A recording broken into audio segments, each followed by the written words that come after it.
харилцааны түвшнийг хоёр шат алгасан ахиулсан түүхэн айлчлал.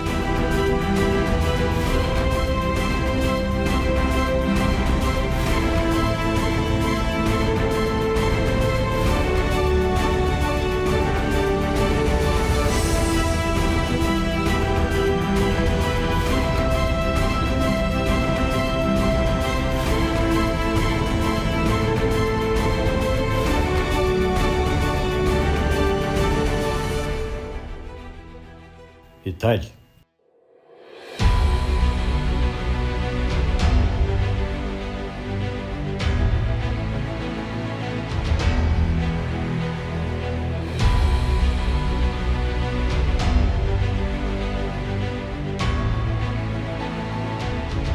Ромын эзэнт гүр. Ерөнхийлөгч Ухнагийн хүрэлцэх Ромын эзэнт гүрнээс түүхэн улбаатай бүгд найрамдах Итали улсад тус улсын ерөнхийлөгч Сержио Матареллагийн урилгаар төрийн айлчлал хийлээ. Монгол улсаас ерөнхийлөгчийн төвшөнд 14 жилийн дараа хэрэгжиж байгаагаараа онцлог юм а. За мөн энэ удаагийн айлчлалын өгтөх ёслолын онцлог нь гэгэн ширээт улсын төлөөлөл болоод одоо тус улсад цугаа Монгол улсын элчин сайд нар Монгол улсын ерөнхийлөгчийг бүгд найрамдахтаа улсын Фимичино олон улсын нисэх онгоцны буудалд угтаа авч байгаагаараа онцлог болж байна.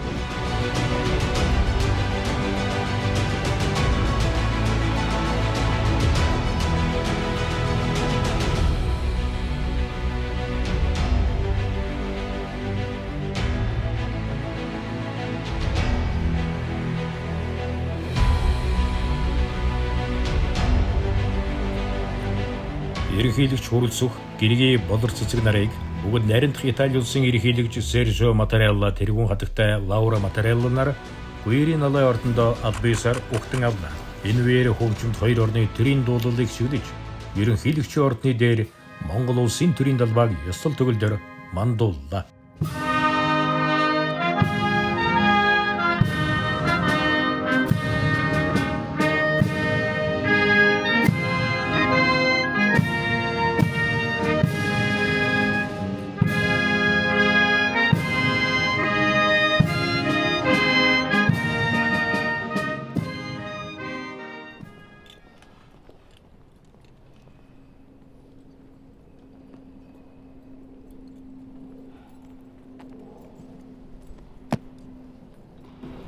Bandiera di guerra del primo reggimento Granatieri di Sardegna e il reparto d'onore pronti per la rassegna.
Хоёр улсын төрийн тэргүүн аль биесний хэлэлцээ хийж харилцаа хамтын ажиллагаа олон салбарт идэвхтэй өрнөж байгаад сэтгэл хангалуун байгаагаа илэрхийллээ. Харилцааны түвшнийг хоёр шатаар алгасан ахиулж стратегийн түншлэлд хүргэсэн. Хоёр улсын харилцаанд онцгой ач холбогдол өгч байгаагийн илрэл гэдэгт санал нэгдлээ.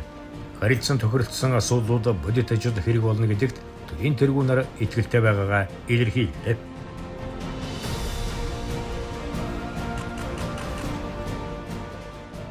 Хоёр улсын ерөнхийлөгчийн уулзалтын үеэр манай хоёр орны харилцааны түвшин шат ахиулж стратегийн түвшилтэй боллоо. Мөн одоо засгийн газар болон байгууллага хоорондын 10 гаруй гэрээ хэлцээрүүдийг өнөөдөр амжилттай байгуулж байна. Тэгээ энэ бол манай хоёр орны харилцаа хамтын ажиллагаа цаашид одоо улам өргөжин хөгжихийн бас нэгэн үндэс суурийг тавьж байна гэж төрийн тэргүүн үзэж байгаа. Олон зуун жилийн түүхэн уламжлалтай, найрсаг харилцаатай Монгол Итали хоёр улсын харилцаа хамтын ажиллагаа улс төр, урлаг соёл, боловсрол, эдийн засаг, шинжлэх ухаан, худалдаа зэрэг олон чухал салбарт өргөжин хөгжиж Манай хоёр ард түмний найрамдал нөхрөл улам батчин бэхжиж ирснийг тэмдэглэхэд нэн татаа сайхан байна. За хэлэлцээ бол маш амжилттай болж бид Монгол хөрөнгө оруулах, за Монгол улсад хамтарсан үйлдвэр аж ахуйн нэгжүүд байгуулах, за мөн одоо Монголын аж ахуйн нэгжүүдтэй хамтарч ажиллах, 3 дахь зах зээл дээр хамтарч гарах тал дээр бид нар одоо бодиттой юм ахис төвшил гаргах юмаа гэдэг энэ зүйлийг яаж тохирсон нь өөрөө маш чухал. Би Монгол улсын ерөнхийлөгчийн Итали улсад хийж буй энэ түүхэн айлчлалын гэрч болж байгаадаа баяртай байна. Хоёр ерөнхийлөгчийн албан ёсны хэлэлцээ маш үр дүнтэй болж харилцааг стратегийн түншлэлд хөргөн ахиулж байгаад үнэхээр бахархаж байна. Стратегийн түншлэл тогтоосноор хоёр улс бүх салбарт харилцаа ашигтай хамтрах өргөн боломж бүрдлээ. Бид түүх соёлын одоо үн төгөөрөө холбогддог учраас энэ харилцаагаа бэхжүүлж улам өргөжүүлнэ гэдэгт итгэлтэй байна. Төрийн айлчлалын үеэр олон улсад авто замаар ачаа тээвэрлэх, боловсрол, соёл, шинжлэх ухаан, аялал жуулчлал, спорт, чухал эрдэс бодис түүхийд иргэний хамгаалалт, хэвлэл мэдээлэл, аймаг хотууд хооронд хамтран ажиллах тухай баримт бичгүүдэд гар юусыг зурлаа. Өндөр технологийн чиглэлд одоо судалгаа шинжилгээний ажилд хамтарч ажиллацгаая, мэрэгжилтэн бэлтгэцгээе, бас техникийн тусалцаа үзүүлж туршлага судалцгаая гэдэг ийм одоо хүрээнд одоо энэ хамтарсан мэдээллийг гаргалаа. Цаашдаа бол энэ чиглэлээр бид бас мэрэгжилтэн сургах, бодлогын баримт бичгээ боловсруулах, за олон улстай хамтарч ажиллах чиглэлд бас судалгаа шинжилгээний ажилд хийх зэрэг одоо асуудлуудыг ярилцаж одоо тохирлоо. Тээврийн салбар одоо ингэж харилцсан одоо гэрээ байгуулж хөгжснөөр одоо Европоор одоо дамжиж тээвэрлэх, тээврийн эрх зүйн орчин бий болсон. Одоо иргэд аж ахуйн нэгжүүд одоо шууд ачаа бараагаа шууд экспортлох, шууд явуулах, хоног хугацаа хожих гээд маш их олон давуу талыг бий болгож. Ерөнхийлөгч ухнаагийн хүрэлцэх орчин үеийн Италийн үндэс суурийг тавьсан ард түмэндээ улс төрийн нэгдлийн эцэг хэмээн хүндлэгдсэн 2 дугаар Виктория Эммануэла хааны дурсгал зориулсан цогцол бурцаачилж нэр нь үлмэдэгдэх цэргийн бууханд цэцэг өргөж хүндэтгэл үзүүллээ.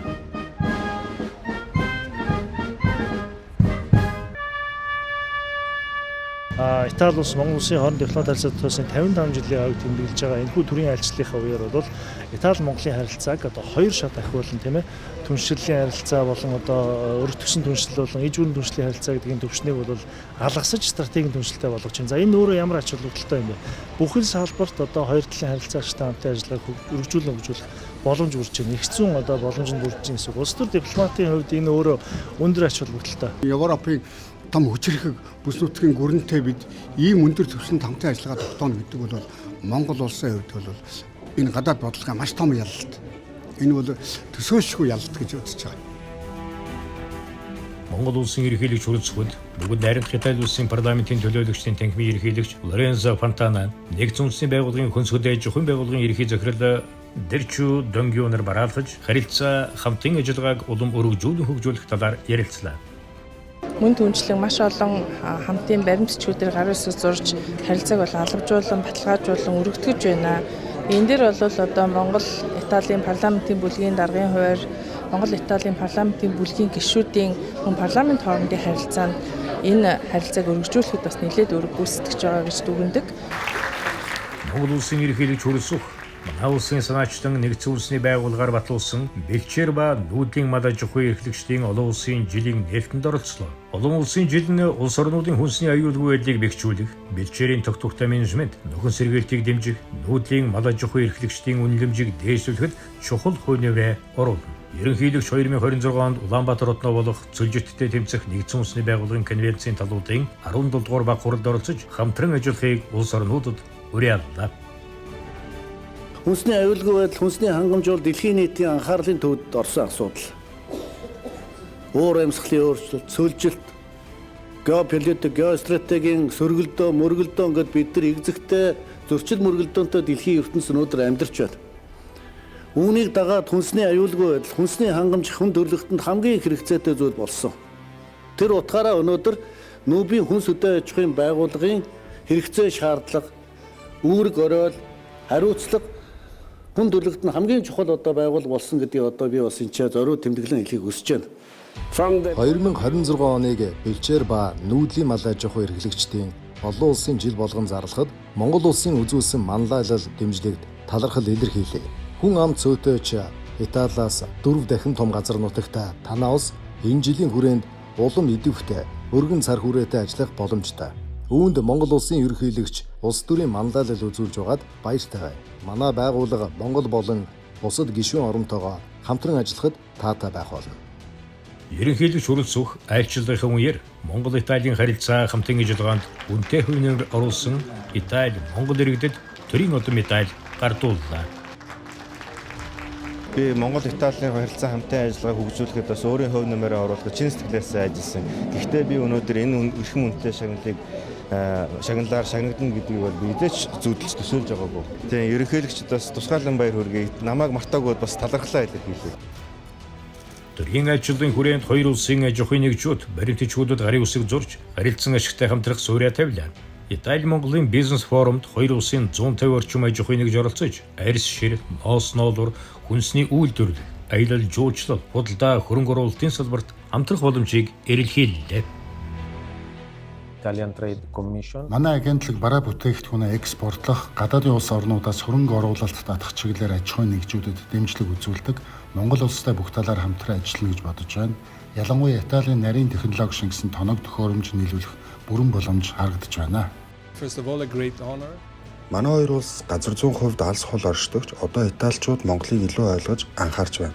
Маш олон итали хүн танаа сайхан хооронд аялахыг боддог болсон. Өргөмжит консулын хувьд Монгол улсад бизнес эрхлэх нөөц боломж их байгаа гэдгийг таниулах чиглэлээр идэвхтэй ажиллах болно. Хоёр улс дэд бүтц тээвэр логистик эрчим хүч, сэргийлэх эрчим хүч, ногоон технологи, аж ахуй, жижиг дунд үйлдвэрлэл, цээхэнд тоног төхөөрөмж, агарын тээврийн салбарт хамтрах өргөн боломж байна. Дэлхийн одоо тэргүүлэх Санта Кроч аир ширний паркт очиж ажиллаад ирсэн. Тэнд очиод яг аир ширний салбар цогцолцоо маань яаж байдгүй, яаж хөгждгөө энэ зөвхөн одоо үйлдвэрлэл гэхээсээ илүү судалгаа хөгжүүлэлт, хүний нөөцийг бэлтгэж чадахжуулах, энэ гадаад худалдаа, энэ доктортой үйлдвэрлэл гэдгийг яаж хардгөө, энэ цэвэрлэх боломжийг хэрхэн яаж шийддгөө, энэ бүх тал дээр маш дэлгэрэнгүй мэдээллийг авч дээрээс нь хамтын ажиллагаагаа Монголын аир ширний холбоо болон Италийн аир ширний холбоо хилцэж тохиролцсны үндсэн дээр самжичгаа байгуулсан. Италийн техник технологиг ашиглаад хамтдаа дундаасаа дэлхийд гайхагдах брендийг бий болгоё.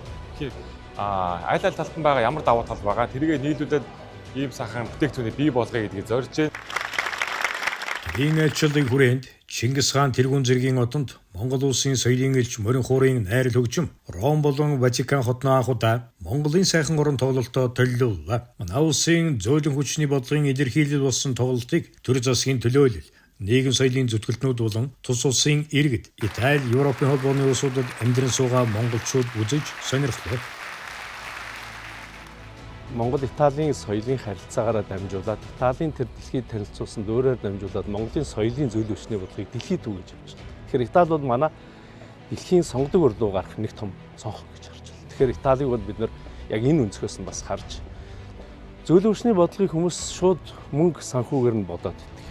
Өөрөөр зөөлөн хүчээр таниулж иж дараа нь манай эдийн засаг худалдаа, хөрөнгө оруулалтын салбарууд явах учраас энэ зөөлөн хүчний салбар руу цонх руу гарах, дэлхий рүү гарахын том онцлог бол Итали гэж ингэж харж байна.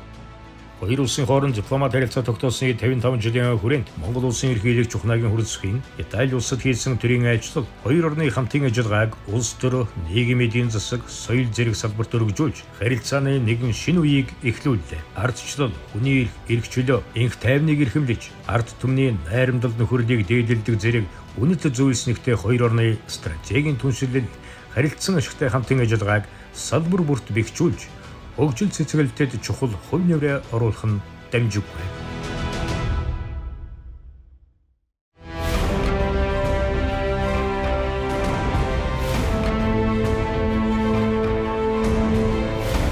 Харилцааны төвчнийг хоёр шат алгасан ахиулсан түүхэн айлчлал.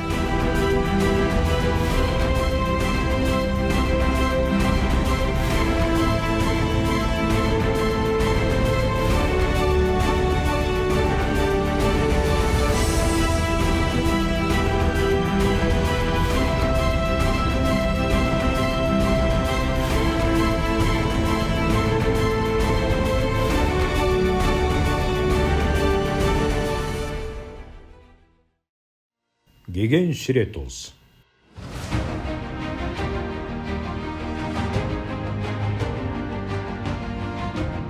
Гэгээн ширээт улс 800-ыг өртөөсөн харилцааг өргөжүүлсэн айлчлал. Өдгөөгөөс 800-ны тэртээ 1246 онд Пап 4-р Инносентийн иж төлөөлөгч Санвартан Плана де Карпини их Монгол улсын нийслэл хар хормодноо ирж буй ухаанд бараах Папын загтлыг өргөн барьсан түүхтэй.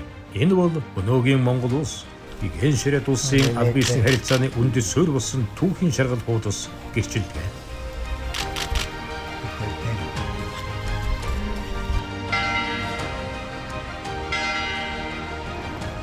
оны 12 дугаар сарын 4 Монгол улсын ерөнхийлөгч ухнаагийн хүрэлцэх гигэн ширет улсын төрийн тэргүүн Пап 14-р Леогийн урилгаар тус улсад төрийн айлчлал хийлээ.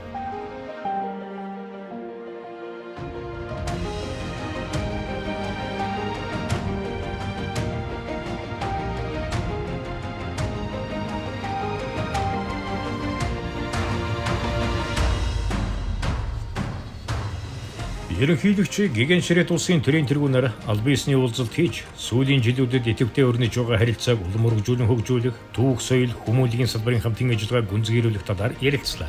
80 дэлхийн инх тайван, тогтвортой байдлын төлөөх олон улсын хамтын нийгэмлэгийн хүч чармайлтад хувь нэмрээ оруулж, ур амьсгалын өөрчлөлт, цөлжилт, хөрсний доройтол, ядуурны эсрэг хамтран ажиллагаа нотоллоо. Өнөөний түүхтэй тэгээд 800-аад иргэнтэй тийм ээ. Тэгээд энэ өөрөө их тийм онцлог улс учраас энэхүү одоо айлчлан ч гэсэн өөрөө бас юм олон жилийн түүхтэй төрийн ёслолын горимтой.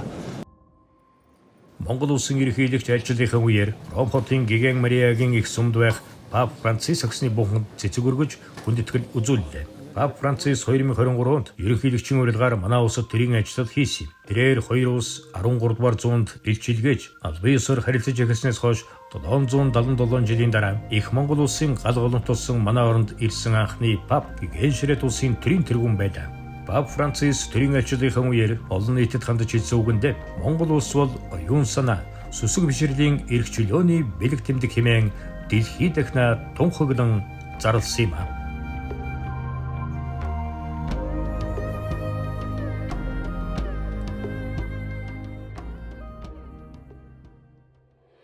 Ерөнхийлөгч хүрэлцэхэд гигэн ширет улсын төрийн хэрэг эрхлэх газрын дарга кардинал Пьетро Паролин бараалхна. Энэ үеэр соёл, боловсрол, шинжлэх ухааны салбарын хамтын ажиллагааг өргөжүүлэх, ялангуяа Ватиканы апостолик архив хадгалагдж байгаа манай улстай холбоотой түүхэн баримт материалыг судалгааны эргэлтэд оруулах замаар өнөр эртний харилцаагаа нийтэд төлөвлөх чиглэлээр өргөжлүүлэн хамтран ажиллахаа нотолно. Гигэн ширет улсын одоо архивийнхан ч өөрсдөө бас мэдгүй байгаа маш олон одоо судлагдаагүй баримтчгүүд, баримтууд, түүхийн баримтууд байгаа учраас энийг бол хамтран судлах чиглэлээр манай шинжлэх ухааны актын түүхийн хүрээлэн Чингисийн музей гэдэг байгууллагууд бол идэвхтэй ажиллах эрх зүйн одоо гол үндэс суурийг бол энэхүү төрлийн айлчлалын хүрээнд санамж чиглэлээр байгуулж батгаж өгч байгаа. Монгол улсын ерөнхийлөгч хүрэлцэх Ватиканы апостолын архивд хадгалагдж буй их хаан Гүйгээс 1246 онд Пап 4-р Инносент болон ил хадаас Пап нарт илгээсэн загтал, Пап нараас их хадад илгээсэн загтуудын хувийг үзэж сонирхлоо. Энд Плана Карпинийн манай улсад хийсэн аяллаа тэмдэглэл Монголын эзэнт гүрний талаарх Европын анхны баримтууд байдаг юм а. Монголын түүхтэй холбоотой хамгийн баялаг дурсгалыг хадгалж байдгаар онцлогтой. Тэр дундаа одоо Алтан ордны улс, Монголын эзэнт гүрэн, Үннүүгийн улс, за тэгээд хар хорин хоттой холбоотой дурсгалууд бий. За эдгээр дурсгалуудаас Монголын түүхэнд одоо нийт шаардлагатай монголчууд заавал мэдэх ёстой энэ дурсгалуудыг нэгийг харьцах, нэгийн хэмжээтэй одоо хуулбарлах, хувилах ийм одоо ажлуудыг хийсэн. Гигэн ширет улсын төрийн тэргүүн Пап 14-р Леогийн урилгаар тус улсад ерөнхийлөгч ухнаагийн хүрэлцэн хийсэн төрийн ажил өндөрлөлөө. Энэ айлчлал харилцаа хамтын ажиллагааг түүх соёл, хүмүүнлэгийн салбарт хөгжүүлэх, инх тайван, хөгжил дэвшлийн төлөөх олон улсын хамтын нийгэмлэгийн хүчин чармайлтад хувь нэмрээ оруулахад хамтран ажиллах эрмэлзэлдээ нотолсон түүхэн айлчлал боллоо.